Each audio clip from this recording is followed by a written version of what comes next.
7ª reunião da Comissão do Senado.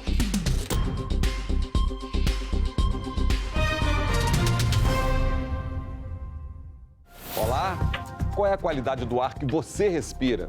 Indústrias, carros, queimadas, lixos, muitos são os fatores que influenciam. A poluição traz danos à saúde, ao meio ambiente, à economia. E a gestão da qualidade do ar é responsabilidade de quem? Em sessão no Senado, parlamentares, ambientalistas e pesquisadores discutiram o projeto de lei que cria a Política Nacional de Qualidade do Ar no país.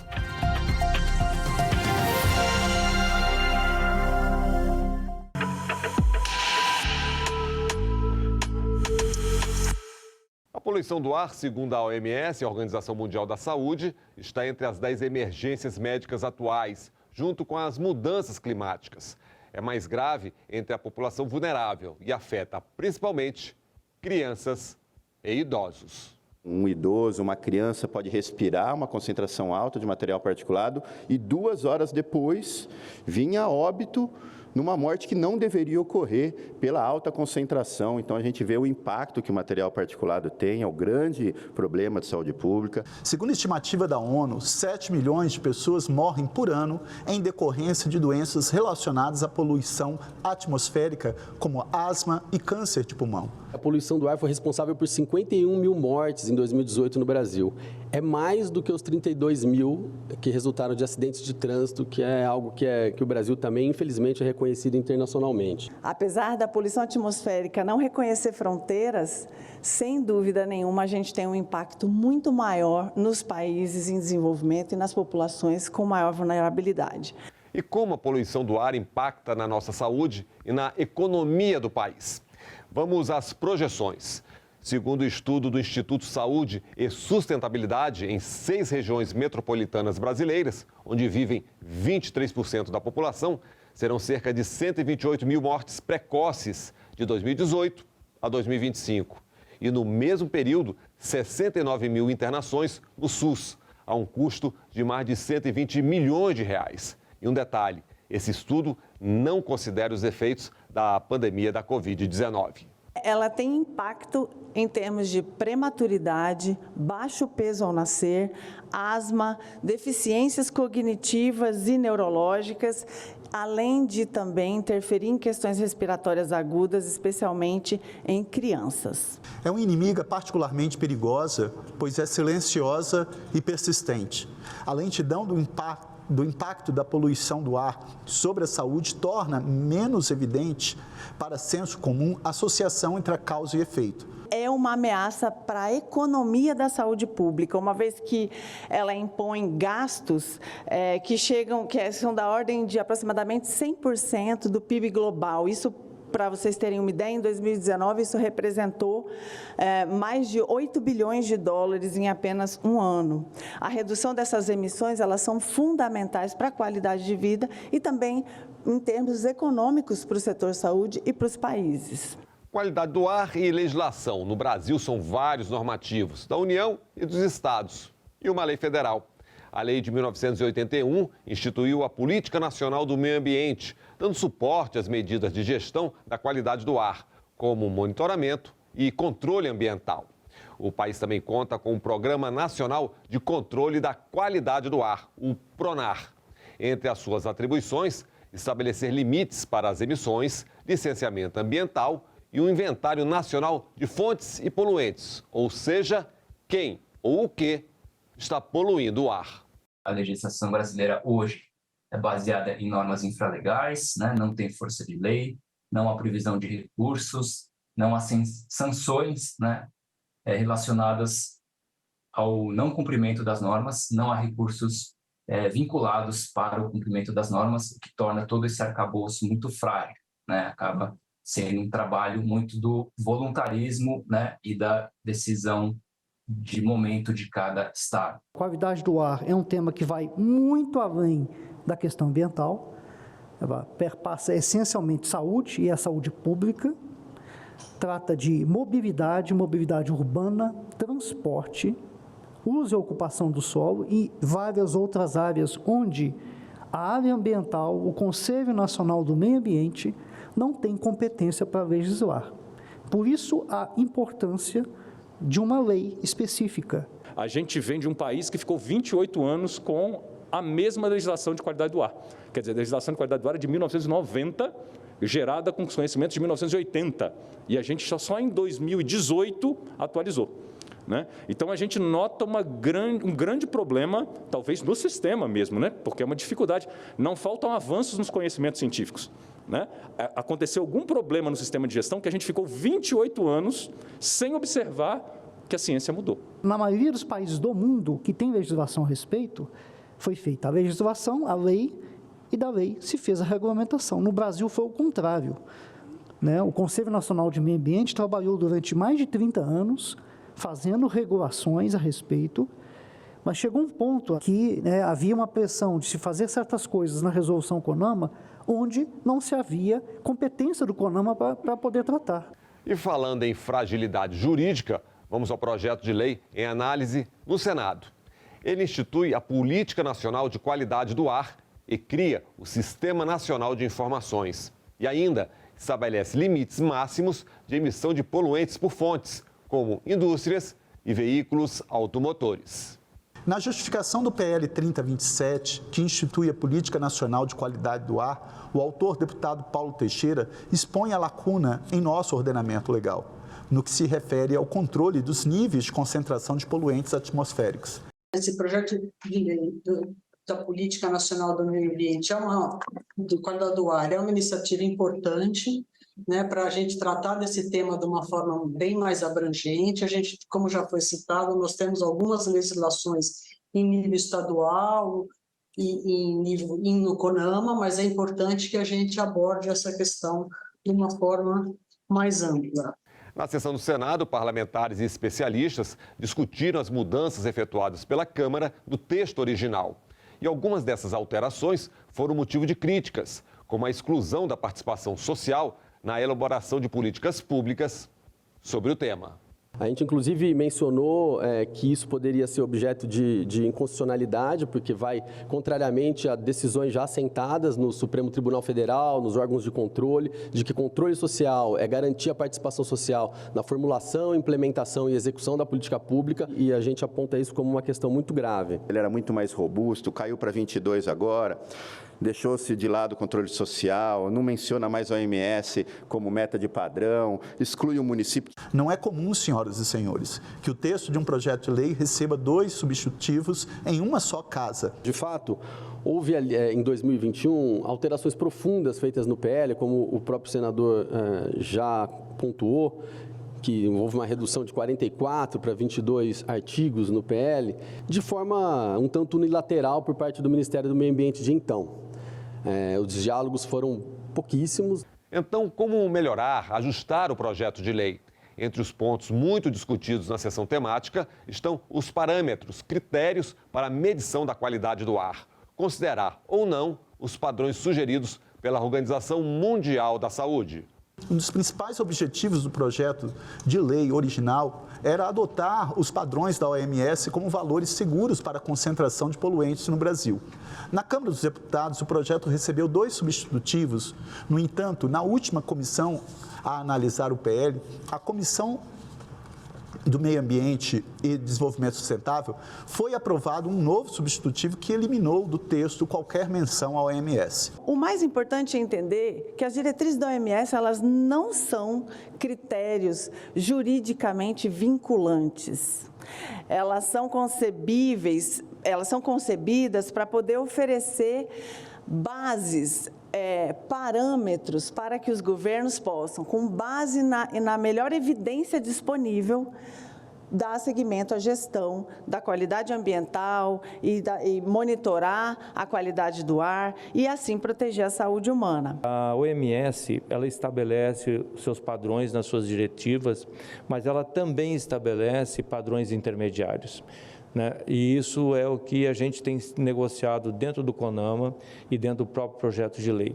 O que a gente entende é que o projeto de lei, a lei ela não pode engessar esse debate, porque esse debate tem que ser feito dentro da regulamentação e dentro de um ambiente técnico, que é o CONAMA, para estabelecer os padrões e estabelecer também os prazos e os períodos onde esses padrões terão que ser revisados. O projeto ele não vincula, né, aos padrões de qualidade do ar aos valores estabelecidos, aos valores guia, né, estabelecidos pela Organização Mundial de Saúde. Até como a própria representante da OPAS muito bem colocou, quer dizer, os valores sugeridos, né, pela Organização Mundial de Saúde, eles não são legalmente vinculantes, quer dizer, eles não têm força regulatória.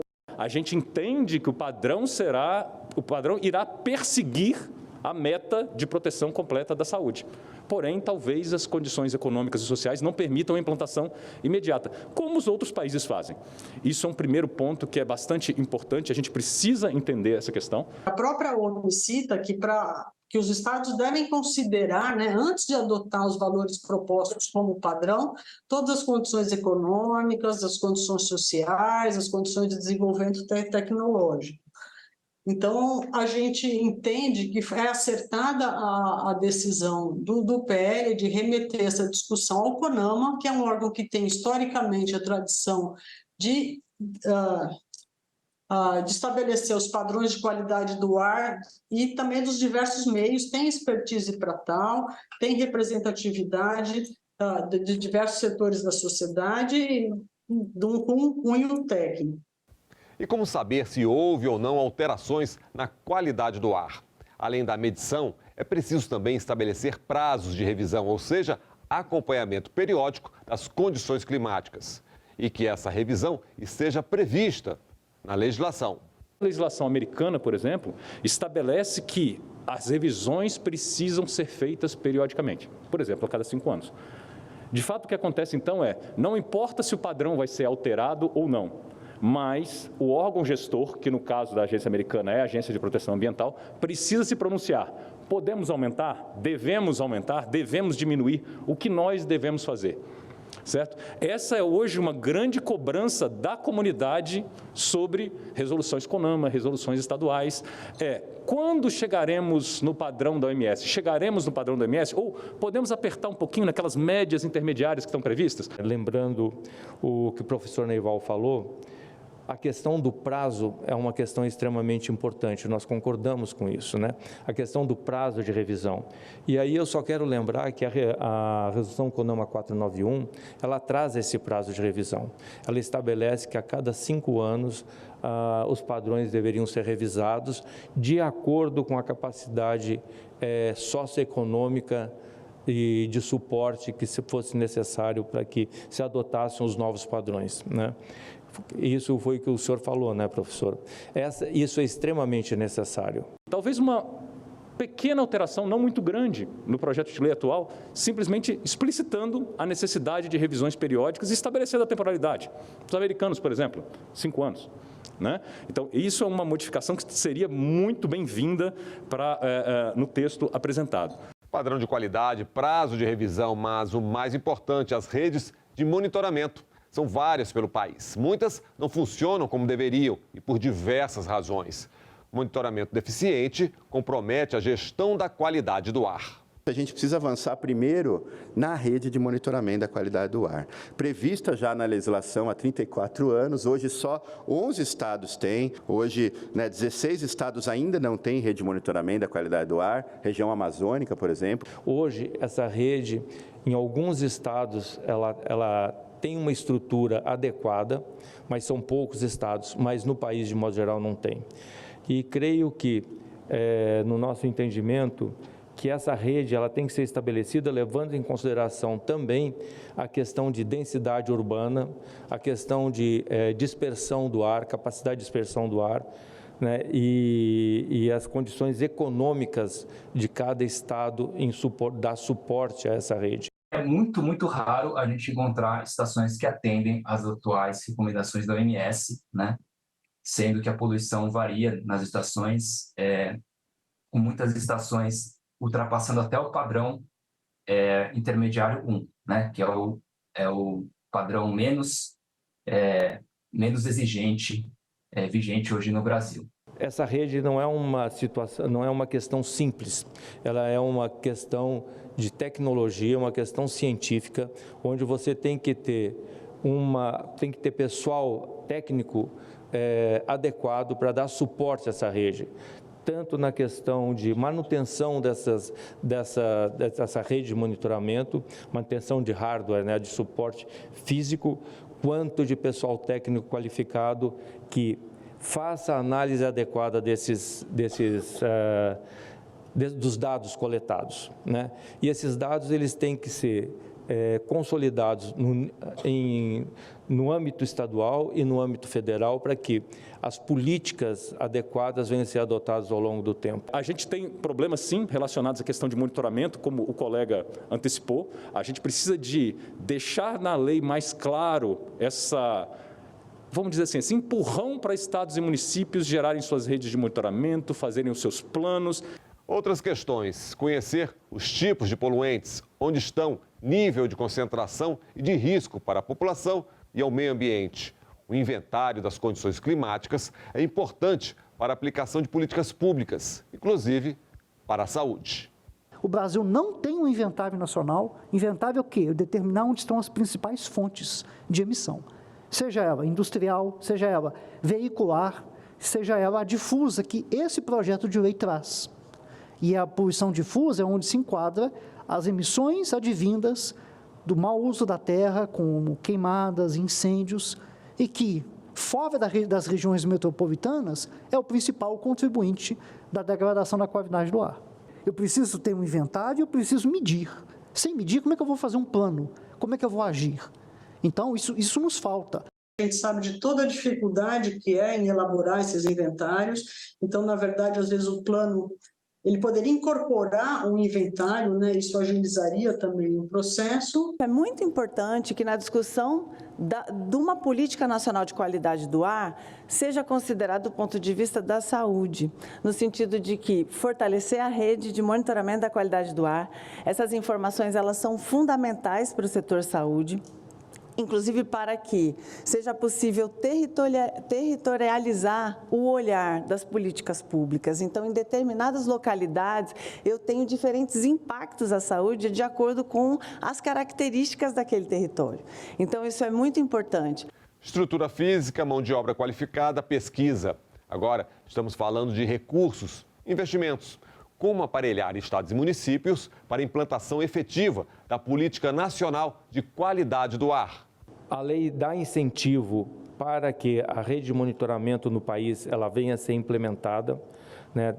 O que precisamos discutir é a forma de financiamento dessa rede. Além dos estados terem uma dificuldade inicial de criar as suas redes, também existem desafios de mantê-las, né? De manter esse orçamento, de manter a qualificação técnica, de manter um fluxo de dados continuamente publicados para a população. Uma outra insuficiência identificada é a escassez de recursos humanos nos órgãos ambientais. Outra escassez é a ausência de fontes perenes de financiamento para essas redes, a falta de padronização dos dados de qualidade do ar, a falta de planejamento estratégico da rede de monitoramento e as dificuldades na publicação de dados e elaboração de relatórios. O PL ele traz um avanço no sentido de condicionar o recebimento de dinheiro federal, vamos dizer assim, aos municípios e aos estados apresentarem os seus planos. Então já é um avanço bastante considerável. A gente entende que talvez não seja muito adequado, né, ou poderia ser um motivo de reflexão, assim, condicionar os recursos da União a que os estados apresentem os planos, os projetos, né, de controle de gestão de qualidade do ar, mas sim a gente pensar numa forma de ter uma coisa mais proativa, em que, na verdade, a União, quer dizer, ajude os estados, né, incentive os estados a efetivamente adotar essas ações, ou seja, em vez de ter um dispositivo punitivo, a ideia é que a gente tenha um dispositivo, vamos dizer, mais proativo, né, em termos de ajudar os estados a poder implementar, né, os estados ou os outros entes a uma série de ações que são previstas. O desafio agora é a aprovação do texto final da lei. E os participantes da sessão temática garantem, com ajustes pontuais, é possível aprovar um Plano Nacional de Qualidade do Ar para o país. A gente tem um diagnóstico da sociedade civil de que o cerne do PL e do que buscava o PL contém ainda nessa proposta que chegou ao Senado, só que importantes avanços que estavam presentes na versão discutida e aprovada na Comissão de Desenvolvimento Urbano ficaram para trás. É possível resgatarmos as questões que aqui foram faladas que hoje não constam na lei, né? Por quê? Porque ela dá o suporte para que isso seja feito na regulamentação. E aí, senador Contarato, aqui a gente faz um apelo, né, que realmente seja vista essa questão da importância e da urgência de ter uma lei aprovada, principalmente para que possamos trabalhar junto com o Ministério do Meio Ambiente e junto com o CONAMA a estruturação de uma regulamentação adequada para a implementação da lei no país como um todo, né? Para que a gente não fique refém de uma legislação infralegal, que hoje ela, digamos, ela é obedecida, mas não é seguida, né, da forma como deveria estar sendo feita, né? Eu concordo com muitas das considerações feitas aqui anteriormente, de que o PL poderia ter sido melhor, as primeiras versões foram melhores, mas, bem, infelizmente, no antigo governo, a temática ambiental não era lá das maiores prioridades, o projeto foi desidratado em alguma parte, mas a nossa área técnica acredita que a gente consegue regulamentar e trazer de volta quase tudo que foi tirado por regulamentações. Tivemos várias perdas, mas o texto que está aí é bom. E cada ano que a gente atrasa, são milhares de mortes a mais. Então, acho que a gente tem que fazer esse balanço da urgência de se aprovar com o que a gente tem. Da forma como o secretário Maluf falou, no nosso entendimento, a falta de uma lei, né, que trate do tema tem prejudicado muito os avanços necessários na questão do monitoramento da qualidade do ar no Brasil. A desidratação do texto, na nossa opinião, não alterou, digamos, o cerne da lei.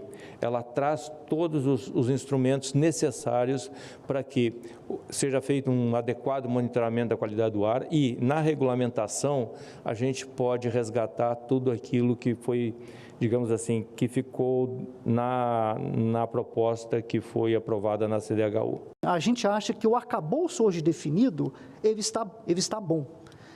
Acreditamos que muitas coisas que a sociedade civil reclamou, que ela tem razão, tá? Mas achamos que podemos regulamentar, trazer esse detalhamento todo na regulamentação, via decreto federal, né?